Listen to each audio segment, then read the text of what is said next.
Story number 1. The air was heavy with anticipation as we gathered in the early morning light, eager for the adventure that awaited us. Our class was embarking on a field trip to the long-abandoned Ashcroft Mansion, a decaying relic of the past that had long stood as a testament to the mysteries that shrouded it. The stories whispered in the corridors of our school were chilling enough to send shivers down anyone's spine. Yet the allure of the unknown was too strong to resist. As the bus rumbled down the winding road that led to the mansion, a sense of unease settled over me. The trees seemed to lean in menacingly, their gnarled branches casting eerie shadows across the path. The closer we got, the more the mansion loomed in the distance, its silhouette distorted by the fog that clung to its decaying form. My heart pounded in my chest, a mixture of excitement and dread intertwining into a potent cocktail of emotions. Upon arrival, the mansion stood before us like a sleeping beast, its windows boarded up and its walls marred by time. The air was musty and thick, the scent of dampness and decay permeating the atmosphere. Our teacher, Mr. Harrington, a man known for his love of history and the macabre, regaled us with tales of the mansion's dark past. It was said that the original owner, Victor Ashcroft, had been a recluse obsessed with the occult, performing unspeakable rituals within these very walls. As we crossed the threshold, the air grew colder, and a shiver raced down my spine. The interior was a patchwork of peeling wallpaper and broken furniture, a sad reflection of its former grandeur. The grand staircase stood like a sentinel, leading us further into the heart of the mansion. Mr. Harrington's flashlight beams danced across the walls, casting eerie shapes that seemed to move on their own. The atmosphere grew tense as we split into smaller groups to explore the mansion. My group ventured into the dimly lit dining room, the weight of the past pressing down upon us.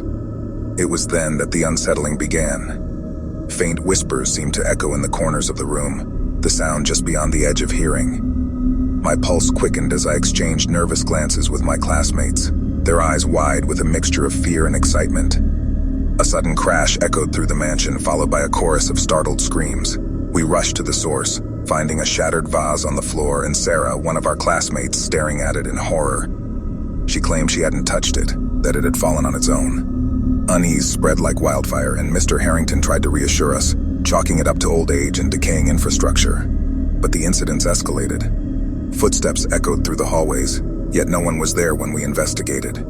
Shadows seemed to move on their own, and a cold spectral presence enveloped us, making the hair on the back of my neck stand on end. Faces appeared in the windows, distorted and twisted in agony, only to disappear when we blinked. As the day wore on, the mansion seemed to come alive with a malevolent energy. We heard the mournful wails of a woman, her cries echoing through the corridors. In one room, the walls were adorned with grotesque paintings of demonic figures, their eyes seeming to follow us wherever we went. The air grew thicker, suffocating, and a sense of impending doom settled over us like a heavy fog. As nightfall approached, Mr. Harrington decided it was time to leave. Fear had etched deep lines on his face, his confidence shattered by the inexplicable events that had unfolded. But as we gathered at the entrance, we realized we were no longer alone. The apparitions that had plagued us all day now stood before us, a legion of tortured souls trapped within the mansion's walls. A guttural scream tore through the air as the spirits lunged at us, their twisted faces contorted in rage. Panic gripped our group as we scattered, desperate to escape the clutches of the vengeful entities. I ran, my heart pounding in my ears, the mansion's dark secrets seeming to reach out and claw at me. We burst through the mansion's doors, stumbling into the night, gasping for breath. Behind us, the mansion glowed with an eerie light, as if the very essence of the spirits within had ignited its decaying frame. The sounds of anguished cries echoed through the night air, and a chill settled over me that would never truly leave. In the aftermath, the school tried to downplay the events, dismissing it as a collective overactive imagination. But those of us who had been there knew the truth. The Ashcroft Mansion was a place of darkness and despair, a realm where the boundaries between the living and the dead blurred and twisted. The memories of that fateful field trip continue to haunt me, a constant reminder that some mysteries are best left untouched, and that the past has a way of clawing its way into the present, demanding to be heard.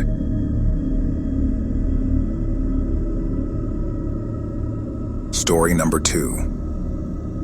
As the sun began to rise, casting a faint golden glow over the horizon, I felt a mix of excitement and apprehension. Today was the much-anticipated field trip to the long-abandoned mansion that sat at the edge of our small town. It was a relic of a bygone era, its towering walls and intricate architecture shrouded in mystery and local legends. Our teacher had organized the trip to blend history with excitement, promising us an unforgettable experience. Little did we know it would be unforgettable for all the wrong reasons. The air was crisp and the leaves rustled beneath my feet as our group made its way to the mansion. The path was overgrown with weeds and gnarled branches, a sign that the mansion had long been neglected. As we approached, the mansion loomed larger, its windows cracked and coated with layers of dust. The front gate creaked open, seemingly of its own accord, setting the stage for the eerie adventure that was about to unfold. We were split into smaller groups and assigned different sections of the mansion to explore. My group entered through a grand entrance hall that was once opulent but now echoed with a sense of desolation. The faded wallpaper peeled from the walls, and the ornate chandelier above us swayed gently as if stirred by a ghostly presence. I couldn't shake the feeling that we were being watched, and my heart raced as we ventured deeper into the mansion. We moved through room after room, each filled with remnants of the past. Dusty furniture stood frozen in time, covered with white sheets that billowed like specters in the wind. The air was heavy with an unsettling silence, broken only by the sound of our own footsteps and the occasional distant creak of floorboards. It was as if the mansion held its breath, waiting for something to awaken within its ancient walls. As we explored, we began to notice strange markings on the walls, ominous symbols and cryptic messages scrawled in what looked like dried blood. My stomach churned and a cold sweat formed on my brow. It was clear that we were not the first visitors to this place, and the thought of who had left these chilling messages sent a shiver down my spine. We entered a room that seemed different from the rest, an eerie energy radiating from its cracked doorway. Inside, we found a collection of faded photographs strewn across a dusty table. The people in the pictures were unfamiliar, dressed in archaic clothing that hinted at a time long past. But what caught our attention was the unsettling resemblance between these faces and those of our own group members. Unease turned into outright fear as we realized that these photographs seemed to foretell our fates. Each picture depicted a horrific scene: a person falling from a staircase, another being dragged by unseen hands, a figure staring into a mirror with a twisted grin. The air grew heavier and the room seemed to close in around us. We stumbled back, our breaths shallow and hearts pounding, desperate to escape the nightmare that was unfolding before our eyes. With trembling hands, we made our way back through the mansion's labyrinthine corridors, the unsettling feeling of being watched intensifying with every step. The symbols on the walls seemed to glow now, emitting an otherworldly light that cast eerie shadows on the decaying wallpaper. The air was thick with an unexplainable dread, and it was as if the mansion itself had become a living entity, intent on ensnaring us within its dark embrace. Finally, we burst through the mansion's front doors, gasping for air as the daylight welcomed us back. We looked at each other, our faces pale and our eyes wide with disbelief. The mansion stood behind us, silent and foreboding, as if daring us to share our terrifying encounter with the world. As we left that place behind, the feeling of unease remained, a lingering reminder of the horrors we had witnessed. The photographs and symbols haunted my dreams, their images etched into my mind. The mansion's secrets had been unveiled, leaving an indelible mark on our souls. The field trip had gone terribly wrong, revealing a darkness that none of us could have imagined, a darkness that would forever change the course of our lives. Story number 3. The air was heavy with a sense of anticipation as we boarded the rickety old bus, our excited chatter filling the space. It was an unusually misty morning, the fog hanging low and thick, almost swallowing the world around us. Our destination was an abandoned mansion on the outskirts of town, rumored to be haunted by a dark past. Little did we know, this field trip would turn into a nightmare beyond our imagination. As the bus bumped along the uneven road, I couldn't help but feel a growing unease. The fog seemed to seep into my bones, filling me with a sense of foreboding that I couldn't shake. The mansion emerged from the mist like a specter, its once grand architecture now a crumbling monument to forgotten times. The sight alone sent shivers down my spine, but it was only the beginning. We were divided into small groups and assigned different parts of the mansion to explore.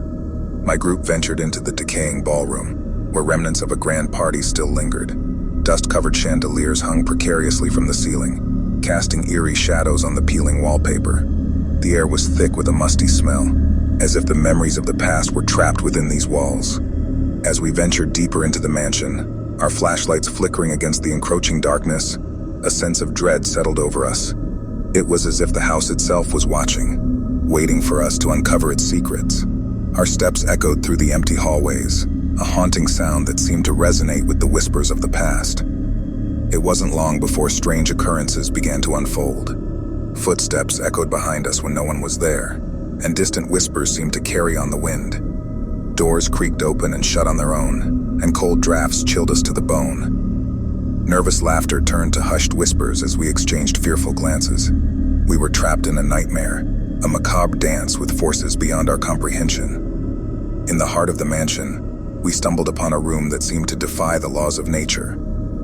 The walls were adorned with grotesque paintings that seemed to shift and move, their subjects contorting into nightmarish forms. In the center of the room stood an ornate mirror, its surface tarnished and warped.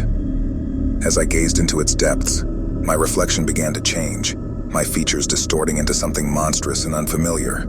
I tore my gaze away, heart pounding, and found my companions equally horrified. Panic surged through us as we realized the mansion was playing tricks on our minds. Time seemed to stretch and distort, and the boundaries between reality and illusion blurred. We struggled to find our way back to the entrance, but the corridors had shifted, leading us deeper into the labyrinthine mansion. Our screams echoed through the halls, unheard by anyone who could save us. With each passing moment, our sanity unraveled further. Shadows danced at the edges of our vision, and whispers grew louder, filling our ears with incomprehensible words. The air turned suffocating, pressing down on us like a malevolent force. It was as if the mansion itself was alive, feeding off our fear and growing stronger with every moment of terror. Finally, we stumbled upon a room unlike any other, a chamber of horrors that defied explanation. The walls were lined with gruesome trophies, frozen moments of terror etched into the faces of the victims. The air was heavy with the stench of decay, and the room seemed to pulse with a sinister energy. It was here that we realized the mansion was not haunted by ghosts, but by a malevolent entity that fed on the fear of the living. Desperation and terror fueled our escape as we raced through the shifting corridors, our minds teetering on the brink of madness. Our breathless cries filled the air as we burst through the front doors and stumbled into the misty morning. The mansion loomed behind us, its dark presence a reminder of the horrors we had endured.